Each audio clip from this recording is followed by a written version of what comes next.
Salam, selamat berjumpa kembali di channel TBKK Jupiter Tinambunan. Firman Tuhan pada hari ini, di hari yang ke-16, tanggal 16 Januari 2024, adalah diambil dari kitab 1 Yohanes pasal 2 ayat yang kedua. Dengan perikop Kristus penolong kita. Sebagai nats adalah, dan ia adalah pendamaian untuk segala dosa kita, dan bukan untuk dosa kita saja, tetapi juga untuk dosa seluruh dunia. Nah, kalau dalam bahasa Indonesia sehari-hari dikatakan demikian. Dengan perantaran Yesus Kristus itulah dosa-dosa kita diampuni, dan bukannya dosa-dosa kita saja, melainkan dosa seluruh umat manusia.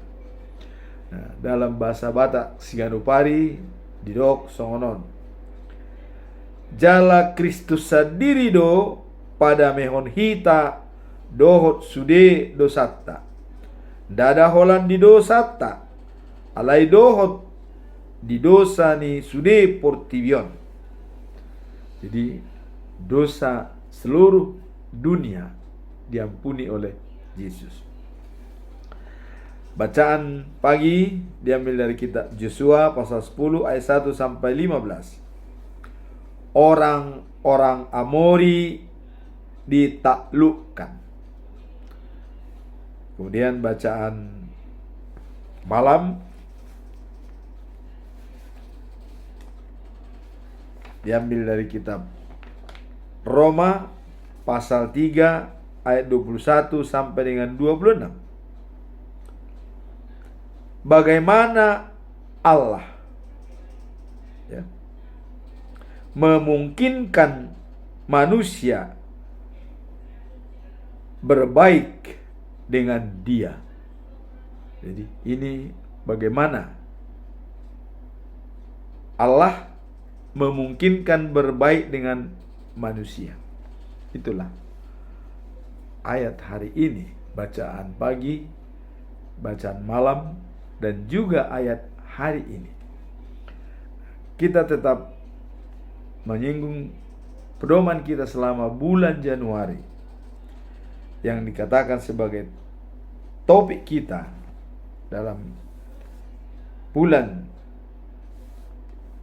ini, dikatakan adalah kesatuan dalam panggilan pelayanan untuk kemuliaan Tuhan.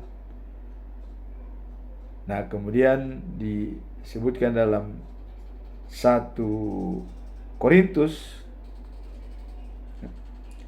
pasal 12 ayat 12 bahwa anggota tubuh manusia banyak, dan walaupun banyak anggota tubuh itu, tetap dalam satu tubuh. Demikian pula Kristus. Di sini dikatakan tubuh manusia banyak anggotanya, tapi tetap dalam satu tubuh, artinya tidak terpisahkan. Ini merupakan konsepsi sistem dalam hal fungsi daripada masing-masing tubuh manusia. Telinga, hidung, mata, lidah, kulit, ada jantung, ada pikiran, ada kaki, ada tangan, semua satu kesatuan dalam konsepsi sistem. Artinya saling berhubungan, saling memengaruhi, saling berkaitan, dan saling menentukan antara yang satu dengan yang lain. Tidak bisa berdiri sendiri. Misalnya telinga, aku ini lebih hebat daripada yang lain. Tidak bisa. Semua unsur-unsur itu harus satu kesatuan dalam satu tubuh. Nah, demikian juga lah Kristus. Kristus adalah pemersatu dari semua bangsa. Semua yang percaya kepada Yesus Kristus dibaptis, dan dia menjadi sama, semua menjadi anak-anak Allah, karena sudah berada di dalam Yesus Kristus. Nah, kemudian semua yang dipersatukan itu berada dalam tubuh Kristus. Tubuh Kristus itu adalah sama dengan baik suci. Kalau tubuh Kristus itu baik suci, di baik suci tersebut ada yang namanya pengkhotbah, para imam, penatua, ada bagian kor, ada anggota jemaat, ada pemusik, ya, ada liturgis, semua lengkap di sana. Artinya beberapa anggota dalam tubuh Kristus itu, dan mereka melaksanakan tugas untuk memuliakan Tuhan. Jadi tetap dalam konsepsi sistem, saling berhubungan, saling berkaitan, saling menentukan, saling memengaruhi, saling bersinergi antara yang satu dengan yang lain. Tidak bisa mengatakan jemaat tanpa saya tubuh Kristus ini tidak bisa berdiri, tidak. Atau datang pendeta, tanpa saya Anda tidak bisa berdiri seperti ini. Semua adalah bergabung dalam satu. Itulah yang disebutkan kesatuan dalam panggilan, pelayanan, memuliakan Tuhan. Itulah inti daripada Januari ini dalam 1 Korintus pasal 12 ayat 12. Kesatuan dalam panggilan dan pelayanan untuk memuliakan Tuhan. Jadi di dalam tubuh Kristus tidak ada inferior, tidak ada superior, dan tidak ada superhero. Tapi semua adalah super tim yang bekerja sama dan bersinergi mencapai tujuan yang satu, yaitu memuliakan Tuhan Allah. Sekarang kita masuk dalam perikop hari ini, ya. Perikop hari ini 1 Yohanes pasal 2 ayat 2. Kristus penolong kita. Setelah kita masuk dalam perikop ini, kita tetap mengangkat topik, yaitu kesatuan dalam panggilan dan pelayanan untuk kemuliaan Tuhan. Itu tetap menjadi inti dari perikop ini. Nah, sekarang apa, ya, makna dan pesan moral dari 1 Yohanes pasal 2 ayat 2, Kristus penolong kita? Apa makna dan pesan moral dari ayat tersebut? Kalau kita melihat, ya, dalam ayat tersebut, ya, terdapat pengertian mendalam mengenai pengorbanan Yesus Kristus sebagai perdamaian bagi dosa-dosa manusia. Jadi di sini adalah pengorbanan Yesus Kristus itu adalah untuk menebus dosa-dosa daripada manusia. Artinya dengan pengorbanan Yesus, maka kita terlepas dari dosa. Karena Yesus bisa sebagai role model bagi kita. Dia mati dikubur dan bangkit dikubur. Dengan kuasa Allah, itulah contoh bagi kita. Sehingga kita tidak mungkin lagi mau berbuat dosa karena melihat contoh yang sudah bangkit.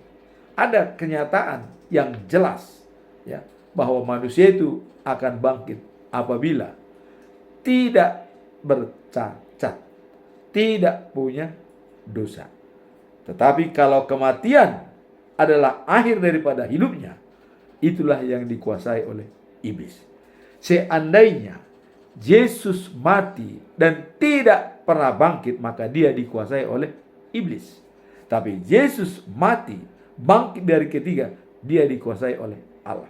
Awalnya dikuasai oleh iblis dalam kematian itu, tapi akhirnya dia dikuasai oleh Allah dalam kebangkitannya. Inilah contoh bagi umat manusia yang konkret dan nyata, sehingga tidak ada alasan lagi untuk tidak percaya kepada Yesus Kristus. Nah, kemudian kalau kita lihat 1 Yohanes pasal 2 ayat 2, dan ia adalah perdamaian untuk segala dosa kita dan dosa seluruh dunia. Apa makna daripada ayat ini?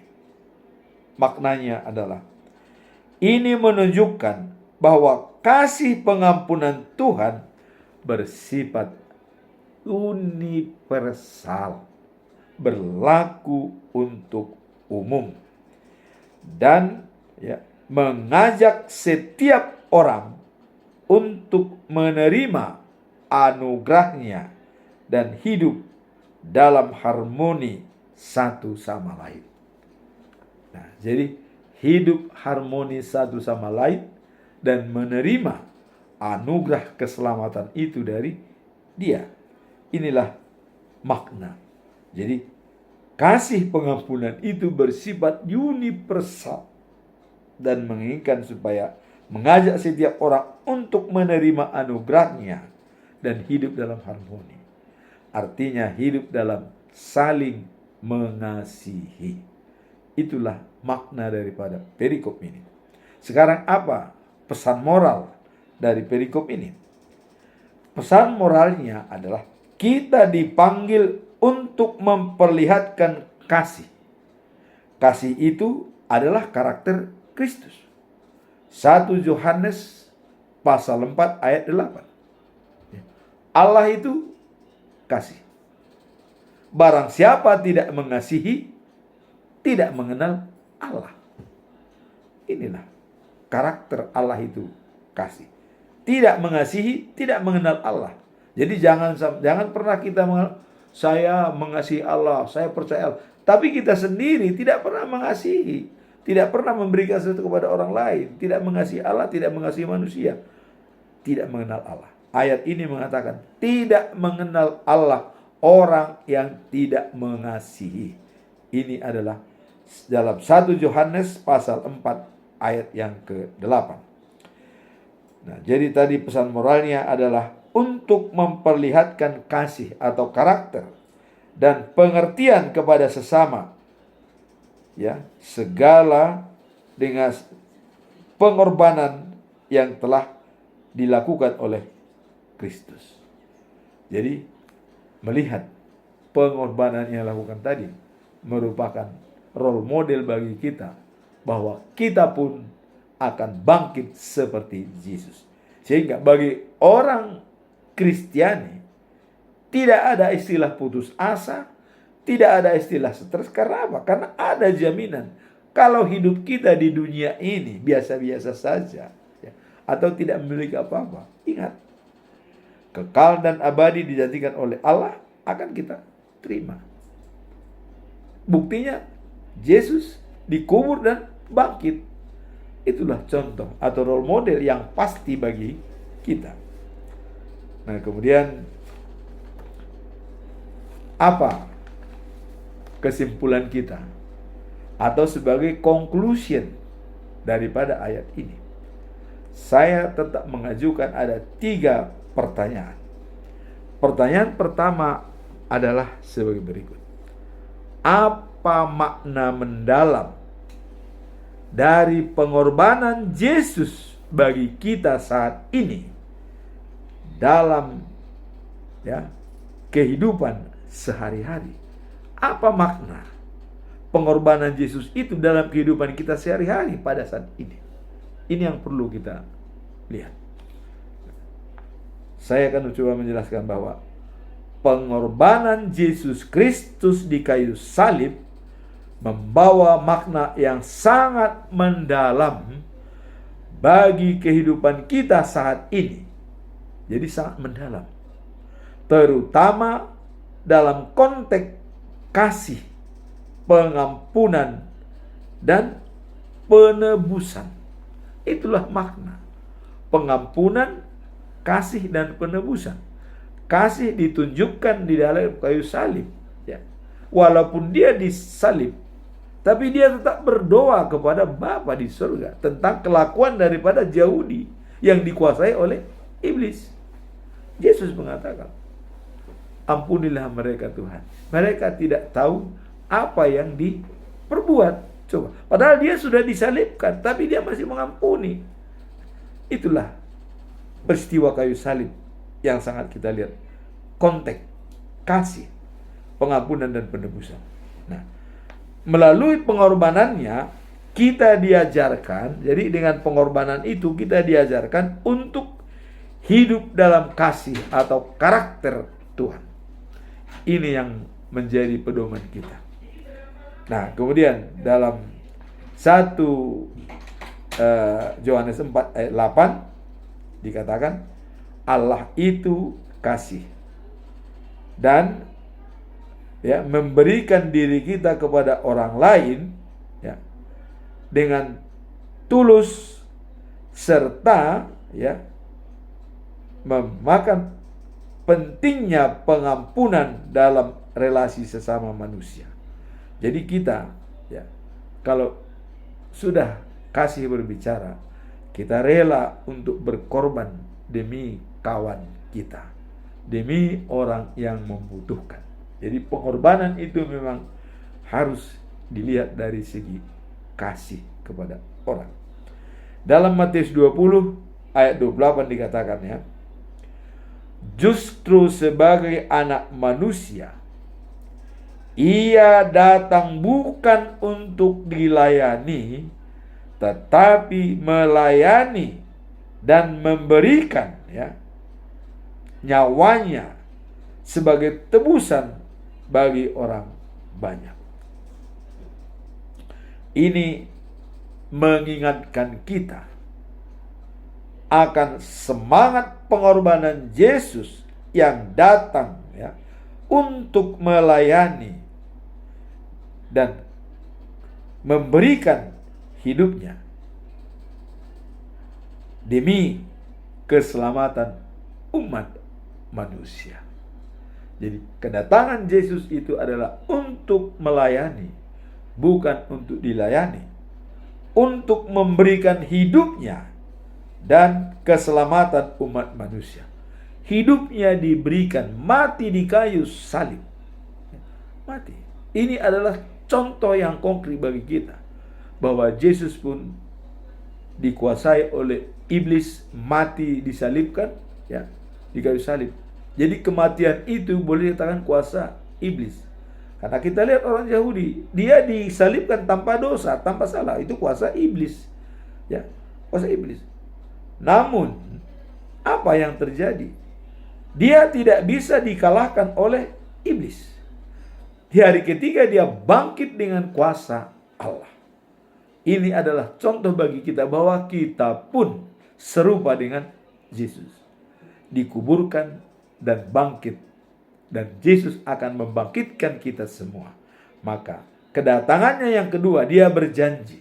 Setelah naik ke surga, aku akan datang kembali menjemput semua orang yang percaya kepada dia. Hanya masalahnya, sabar kita menunggu kedatangan Yesus. Kalau kita lihat dalam situasi, kalau dikatakan 2 hari lagi, bisa 2000 tahun. 3 hari lagi, 3000 tahun. Apakah hari kelima, tahun 5000?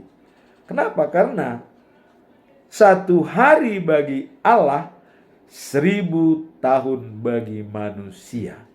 Jadi kalau di hari ke-7 Tuhan Allah datang dan beristirahat untuk selama-lamanya dan menciptakan dunia baru dan langit baru, berarti 7000 tahun yang akan datang. Jadi 5000 tahun lagi baru datang. Coba kita lihat. Dan kita harus tetap sabar. Ya. Dan kita kalau meninggal itu namanya rest in peace. Beristirahat dengan damai. Nah. Kemudian dengan mengikuti teladan Yesus, kita dapat mengambil langkah untuk ya menebus waktu dan menjadikan ya pengorbanan itu sebagai bagian dari hidup kita yang penuh bermakna. Jadi pengorbanan itu menjadi bagian daripada hidup kita yang bermakna saat ini. Apa hidup kita yang bermakna itu? Adanya tujuan akhir hidup kita, yaitu life after life, Jerusalem yang baru. Itulah makna daripada pengorbanan Yesus dalam hidup kita untuk menuju Jerusalem yang baru. Nah, sekarang pertanyaan yang kedua, ya. Bagaimana cara kita, ya, bisa memperlihatkan kasih atau karakter Allah dalam 1 Yohanes pasal 4 ayat 8, dan pengampunan Tuhan dalam hubungan sosial. Bagaimana cara kita, ya, untuk bisa memperlihatkan kasih? Nah, sini dikatakan bahwa kasih dan pengampunan Tuhan dapat diperlihatkan dalam interaksi sosial. Jadi hubungan sosial kita bisa kita menunjukkan kasih dari Tuhan, pengampunan dari Tuhan. Nah, kita melalui sikap saling menghormati, ya, mengasihi, serta saling, ya, menetapkan satu sama lain atau saling meneguhkan satu sama lain. Jadi di samping memperlihatkan interaksi sosial melalui sikap saling menghormati, ya, saling mengasihi, dan saling meneguhkan dan saling memaafkan satu sama lain. Inilah. Nah, makanya dalam doa Bapa kami dikatakan, ya, ampunilah kesalahan kami seperti kami mengampuni orang yang bersalah kepada kami. Ini sudah tegas dijelaskan dalam doa Bapa kami, bahwa kita wajib memaafkan orang lain, wajib mengampuni orang lain. Kalau ada orang yang tidak mau mengampuni orang lain, maka dia sama dengan pembunuh atau membenci. Misalnya ada seseorang membenci saudaranya dan dia tidak bisa bicara, ya, mau bertemu di tanah, pokoknya selama hidup dia tidak pernah bicara, benci. Ingat, 1 Yohanes ayat 3 ayat 15 dikatakan, orang yang membenci saudaranya sama dengan pembunuh. Jadi bukan hanya membunuh dengan pisau atau dengan alat lainnya, tapi begitu kita membenci orang lain, maka kita adalah sebagai pembunuh. Kenapa pembunuh? Karena kita sudah menutup hubungan silaturahim dengan dia, sama dengan membunuh dia. Itulah dikatakan 1 Yohanes 3 ayat yang ke-15. Nah, kemudian ayat ini, ya, mengingatkan bahwa kasih kepada Tuhan harus terwujud dalam kasih kepada sesama. Jadi contoh, kita mengasihi Tuhan, tapi kalau kita tidak mengasihi sesama, itu sama aja bohong.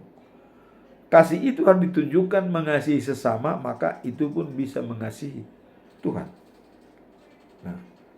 Nah, kemudian dalam Matius 22 ayat 37 sampai 39 dikatakan bahwa Yesus berkata kepadanya, kasihanilah Tuhan Allahmu dengan segenap hatimu dan dengan segenap jiwamu dan dengan segenap akal budimu.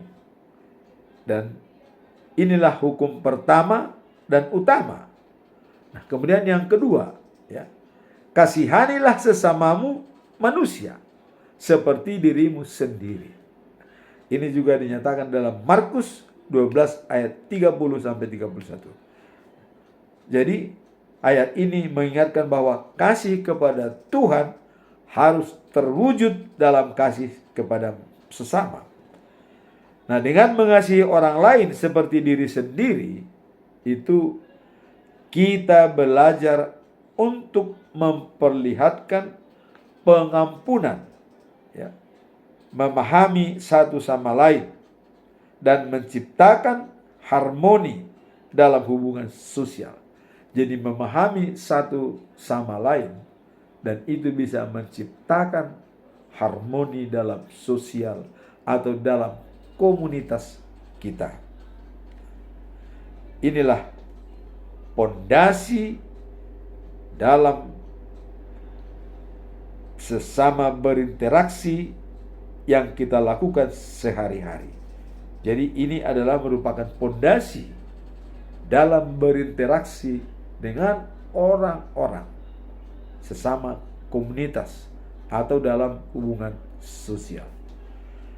Kemudian yang ketiga, pertanyaan ketiga adalah, apa tantangan terbesar yang dihadapi dalam menjalani hidup yang mencerminkan kasih Kristus di tengah komunitas? Nah, apa tantangan yang terbesar yang dihadapi dalam menjalani hidup yang mencerminkan kasih Kristus? Jadi bagaimana, apa tantangan terbesar dalam hubungan komunitas untuk menjalankan kasih Kristus itu? Apa tantangan yang bisa kita lihat? Nah, di sini dikatakan bahwa menjalani hidup yang mencerminkan kasih Kristus di tengah komunitas memiliki tantangan tersendiri, terutama bagi usia lanjut di atas 70 tahun ke atas. Ini merupakan tantangan, karena kita, emosional kita pun sudah persis kayak kembali ke seperti anak kecil, ya. Dan sudah banyak lupa, dan sudah banyak pikun. Nah, ini dikatakan menjalani hidup yang mencerminkan kasih Kristus di tengah komunitas, memiliki tantangan tersendiri.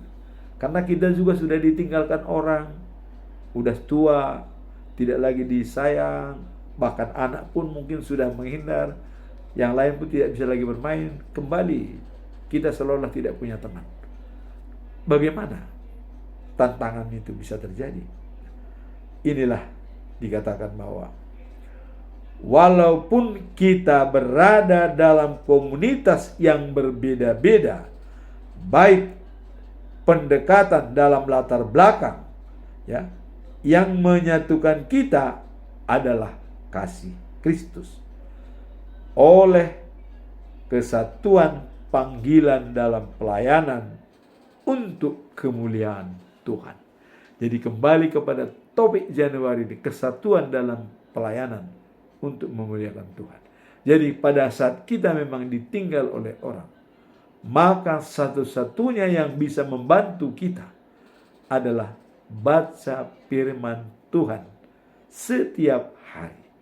Itulah menjadi teman kita, teman hidup kita sejati yang bisa membimbing kita. Walaupun kita merasa ditinggalkan oleh saudara-saudara kita, teman sekerja kita, ataupun siapapun, tapi kita tidak pernah ditinggalkan oleh Tuhan sepanjang kita baca firman Tuhan setiap hari. Ayat ini dalam Matius 5 ayat 16 dikatakan, demikianlah hendaknya terangmu bercahaya di depan orang, supaya mereka melihat perbuatanmu yang baik dan memuliakan Bapamu yang di surga. Jadi terang kita itu bercahaya dan membuat orang menjadi melek dan melihat cahaya kita, dan itu adalah memuliakan Bapa di surga. Jadi kalau terang kita sudah menyinari komunitas kita atau siapapun, itulah satu-satunya cara kita dalam usia yang lanjut, tidak lagi mudah emosi, tetapi berpikir kita hanya untuk Tuhan kita berbicara. Itulah kuncinya dalam usia lanjut. Ayat ini mengingatkan kita, ya, pertentangan menunjukkan kasih Kristus, ya. Nah, ayat ini mengingatkan kita pentingnya menunjukkan kasih Kristus melalui tindakan kita dalam komunitas dengan menjadi teladan dalam perbuatan baik. Individu dapat menciptakan, ya, dalam situasi positif dan memuliakan Tuhan di tengah berbagai tantangan. Jadi mengingatkan kita pentingnya menunjukkan kasih Kristus melalui tindakan kita, perbuatan kita. Karena dikatakan iman tanpa perbuatan adalah mati. Jadi di sini dipentingkan iman kita yang berbuat dan yang mendalam untuk melaksanakan kasih daripada Tuhan Yesus Kristus. Nah, kemudian dalam Matius 7 ayat 12 dikatakan, ya, segala sesuatu yang kamu kehendaki supaya orang perbuat kepadamu, perbuatlah demikian juga kepada mereka. Itulah isi seluruh hukum Taurat dan kitab para nabi. Tuh, indahnya ayat ini, ya. Jadi kalau kita mengingat Matius 7 ayat 12, itu sudah merupakan kesimpulan dari semua kitab dalam Taurat dan juga kitab para nabi. Hanya mengatakan, ya, segala sesuatu yang kamu kehendaki supaya orang perbuat kepadamu, perbuatlah demikian juga kepada mereka. Jadi kalau kita baik, mereka baik. Kalau kita curang, mereka juga curang.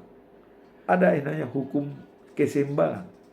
Kalau kita selalu berbaik dengan orang, maka orang pun selalu memberikan terbaik bagi kita. Inilah merupakan isi daripada hukum Taurat dan kitab para nabi. Jadi mari kita jangan sampai lupa mengingat Matius pasal 7 ayat 12. Tabur tuai. Apa yang kita tabur, itu yang kita tuai. Tidak mungkin kita tanam pepaya dan kita tuai adalah mangga. Atau kita tanam durian, kita tuai adalah pepaya. Kita tabur padi, tidak mungkin kita tuai jagung. Kita tabur jagung, maka jagunglah yang kita tuai. Kita tabur padi, maka padilah yang kita tuai. Inilah pentingnya Matius 7 ayat 12. Kemudian sebagai kesimpulan dalam ayat ini, kita baca dalam Galatia 6 ayat 9. Jangan jemu-jemu berbuat baik, karena kita akan menuai pada saatnya kalau kita tidak lemah. Tidak lemah di sini artinya kita tetap konsisten dan punya integritas sampai di ujung akhir hidup kita. Sekali menerima Yesus, selamanya Yesus berada dalam diri kita. Itulah kesimpulan daripada ayat hari ini. Kiranya firman Tuhan pada hari ini membawa kita semakin bersemangat dalam hidup kita untuk menuju life after life Jerusalem yang baru. Amin. Tuhan memberkati kita.